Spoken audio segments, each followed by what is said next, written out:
Stranded in the scorching Sonoran desert, Amelia's anxiety was palpable as she stood beside her stepson William, gazing at their crippled car. "We should have waited for your father," she lamented, her voice laced with desperation. "Now we are going to be lost here," she said. Amelia, a tall blonde, splendid figure woman around 42 years old, stood nervously next to a stout, short man in a sun helmet who was digging under the hood of their foreign car. But William didn't seem to share the lady's anxiety, or rather, he simply gave no sign of bothering her. William, however, remained unfazed, his eyes fixed on the merciless sun beating down on them. "Don't worry, Mom. We'll get cleaned up and hit the road. I'll still show you the sunset over the desert. It's breathtaking. I'll still have time to show you the sunset over the desert. It is very beautiful in these parts. You'd know there was no point in waiting for Dad. If he meets his friend Benjamin in town, it'll take a long time.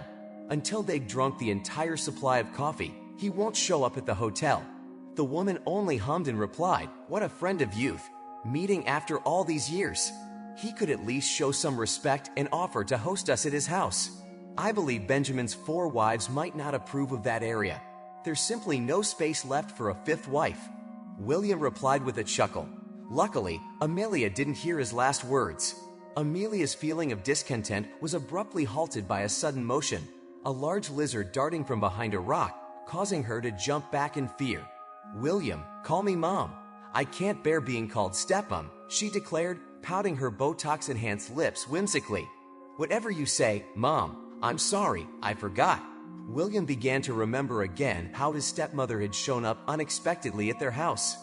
His father, David, a hereditary plastic surgeon, had completely lost his head to this woman after 30 years of marriage, pointing his biological mother, Margaret, to the door of their family nest.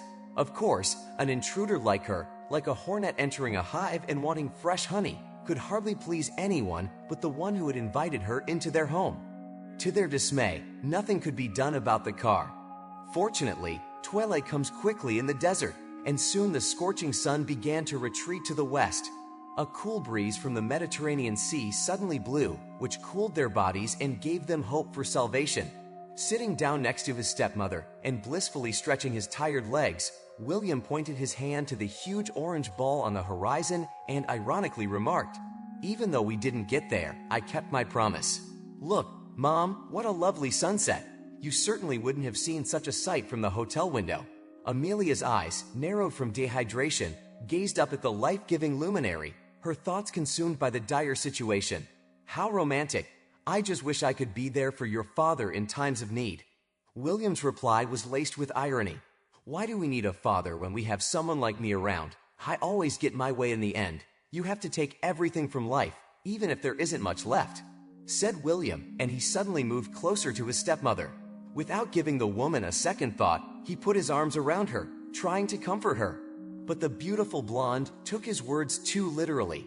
"I want to feel love and affection one last time." She literally sunk a kiss into her stepson's parched lips, and saying this, they both got lost in the world of love and obsessively forgot everything for several hours. They enjoyed the light of the moon and stars.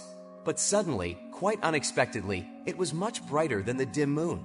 The bright beam of the lantern struck Amelia's face. She even shrieked in surprise, jumping away from William when she saw 2 men on camels. Help had finally arrived, but unfortunately, not in time. In the riders, the woman recognized her husband and his friend Benjamin.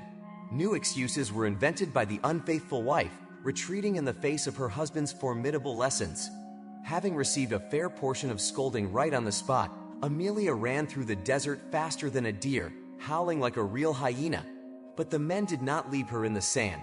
They drove her back to the hotel, but of course she had to get to her homeland on her own.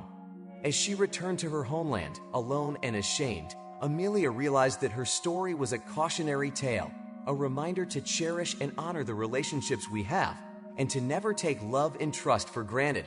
Her journey had begun with a good gesture, but it was her own actions that had led her down a path of regret and heartache.